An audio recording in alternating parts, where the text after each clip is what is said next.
नमस्कार दोस्तों।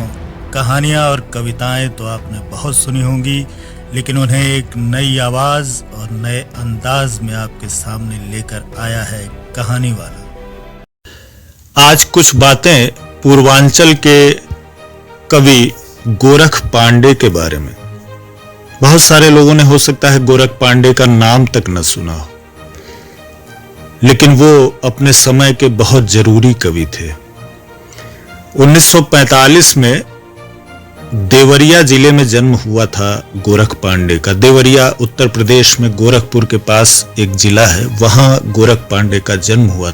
उन्होंने 1969 में हिंदी कविता की उस समय की जो एक अलग तरह की अराजक धारा कह सकते हैं, अराजक धारा चल रही थी, उससे स्वयं को अलग किया और जन संघर्षों को प्रेरित करने वाली कविताएं लिखी।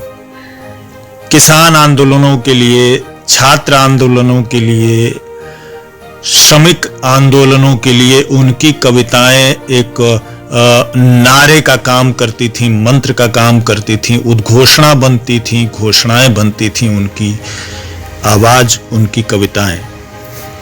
दुर्भाग्य था वो भीतर ही भीतर इस देश की तत्कालीन व्यवस्था और अराजक स्थिति से इस तरह घुट रहे थे, अपने ही भीतर घुट रहे थे कि वो सिजोफ्रेनिया की बीमारी भी हो गई थी उन्हें। उससे परेशान होकर उन्होंने 29 जनवरी 1989 में जेएनयू में, जवाहरलाल नेहरू यूनिवर्सिटी में आत्महत्या कर ली थी।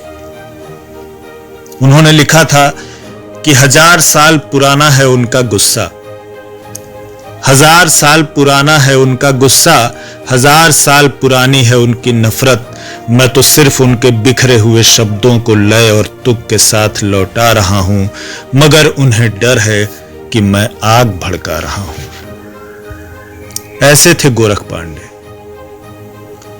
तो आप सभी से मेरा यह आग्रह है कि उन्हें पढ़ें, समझें, जानें कौन थे गोरख पांडे।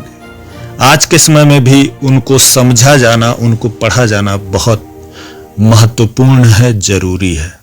धन्यवाद।